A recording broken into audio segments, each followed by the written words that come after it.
잠깐! 듣기 전에 구독은 했나? 알림 설정은? 좋아요랑 댓글도 남기라. 하이! 안녕하세요. 17학번 경영학과 최재원입니다.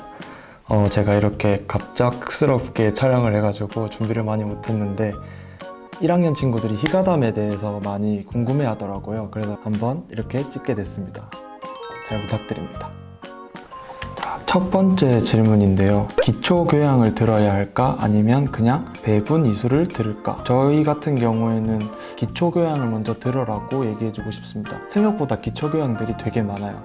SW라든지 세계하시민, 인가탐, 주제연구, 성취학교 등등등 되게 많은데 배분 이수보다 더 많은 비율을 차지하고 있죠. 그 기초교양 같은 경우에는 1학년 전용 강좌를 많이 열어주는 경우가 있어서 나중에 2, 3학년 때는 그 수강 신청을 할 때 되게 막 힘들어요. 막 전공도 잡아야 되고 교양도 잡아야 되고 하니까, 그래서 기초교양을 먼저 다 듣고 그다음에 배분 이수로 넘어가도 충분히 소화해낼 수 있을 것 같습니다. 자, 두 번째 질문인데요. 이거는 저도 어렵습니다. 어떤 강의가 좋을지 어떻게 아나요? 이거는 저도 매번 고민하는 건데 친구들이나 선배들이나 후배들한테 물어봐요. 넌 어떤 강의가 좋았니? 이러면 한 가지 강의를 주제로 얘기를 해도 이제 다 달라요. 자기가 그렇다면 선택을 할 때 기준을 세우는 게 명확할 것 같아요. 나는 과제를 많이 하기 싫어 이러면 과제가 많이 없어서 좋았다 라고 평가하는 사람의 얘기를 듣고, 그래도 나는 과제가 많아도 이제 시험이 쉬운 과목이 좋다 이러면 그런 쪽으로 선택하는 게 좋고요. 이건 예시고요.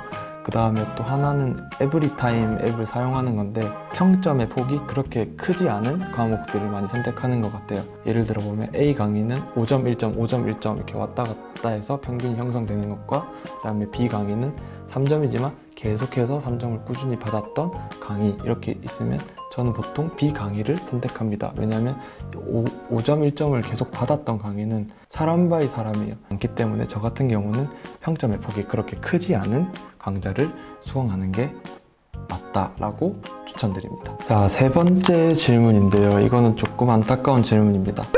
재수강의 개념과 재수강을 하는 법, 그리고 계절학기에 대해서 설명을 해주세요. 벌써 이러면 안 되는데 저도 지금 그런 상황이긴 하지만 재수강은 이제 B- 학점 이하를 받았거나 아니면 F 학점을 받았을 때 우리가 보통 재수강을 하죠. 근데 이제 이 재수강이라는 게 저희 때의 경우는 과목 이름만 같으면 됐는데 이제 19학번 이후에는 그 학수 번호가 같아야 된다고 합니다. 경영대를 예를 들어서 설명을 드리면, 만약에 재무관리라는 과목이 MGNT 001이라는 학수 번호를 가지고 있어요. 그러면 이 재무관리는 이제 MGNT 001만 들을 수 있는 거예요. 근데 이제 저기 호관대로 넘어가서 호스피 001로 들으면 이제 수강 자체가 안 된다고 합니다.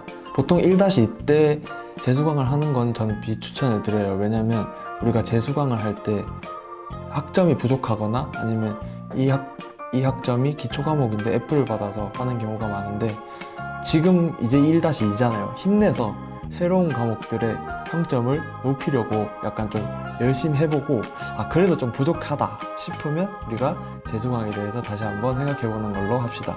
그리고 두 번째, 재수강을 학기 중에 하는 게 좋은가 계절학기 때 하는 게 좋은가, 두 가지의 장단점이 확실한 것 같아요. 학기 중에 하면 좀 더 약간 확실하고 제대로 배울 수 있는 약간 그런 기회들이 있겠죠. 근데 계절학기에 배우는 경우에는 두 가지가 있는데, 이제 이 과목이 선수강 과목일 경우에 다음 학기에 이제 이 선수강이 필요한 과목들에 대해서 수강을 해야 되는데 이 과목을 수강하지 않으면 이 과목들을 못 들으니까 그래서 듣는 경우가 있고요. 그 다음에 아쉬운 평점이어서 내가 이 과목을 잘 아는데 굳이 긴 기간이 필요하지 않은데 좀 들어야겠다 싶으면 계절학기에 추천하는 바입니다. 여러분이 잊지 않으셔야 될 게 하나가 있는데, 재수강할 때 희망 과목 담기는 되지만 여러분 학년 때는 신청을 못합니다. 그럼 언제 해야 되냐? 전학년 때 신청을 해야 합니다. 이 점 꼭 잊지 말아주세요. 네 번째 질문인데요. 설캠이 국캠 수업을 들을 수가 있나요? 들을 수 있습니다. 제 친구 같은 경우에도 교양은 국캠에서 듣고 전공은 설캠에서 듣고 그랬는데 지금은 비대면 상황이기 때문에 들을 수 있는데, 그래도 대면 시험이 되면 이게 좀 곤란해져요.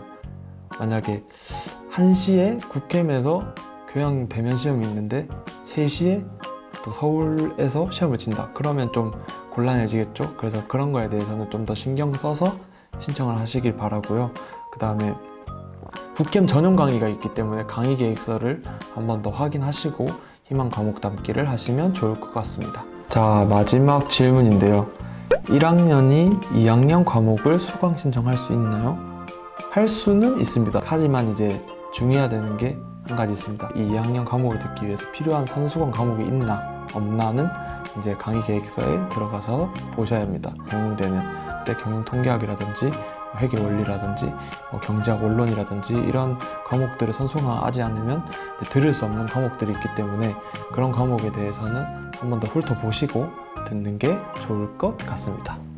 이거는 여러분들한테 이제 마지막으로 말씀드리고 싶은 건데, 망한 시간표, 신의 시간표 이렇게 말씀들을 많이 하시는데 그런 시간표는 있는 게 확실합니다. 확실한데 제가 생각하는 좋은 시간표, 그리고 우리 쿠썸이 생각하는 좋은 시간표는 지금 비대면 상황이기 때문에 금요일을 활용하는 게 좋지 않을까.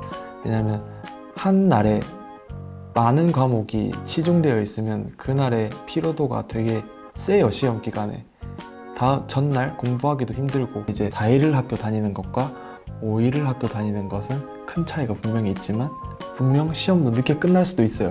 하지만 좋은 평점을 받고 싶은 학생들에게는 그래도 5일을 활용하는 게 좋지 않을까 생각합니다. 두 번째로 실시간 강의가 있고 녹화 강의가 있죠.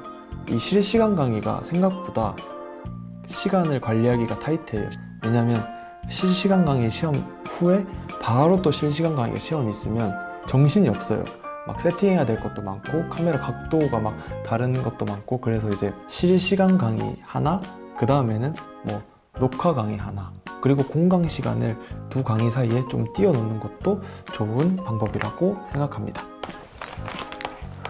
아, 준혁아, 어제 불러서 미안하다. 애들이 약간 희망 과목 담기? 그거 막 많이 궁금해하는 것 같아가지고 보니까 그 유튜브 각이잖아. 그러니까 한번 찍자고 불러서 미안하다.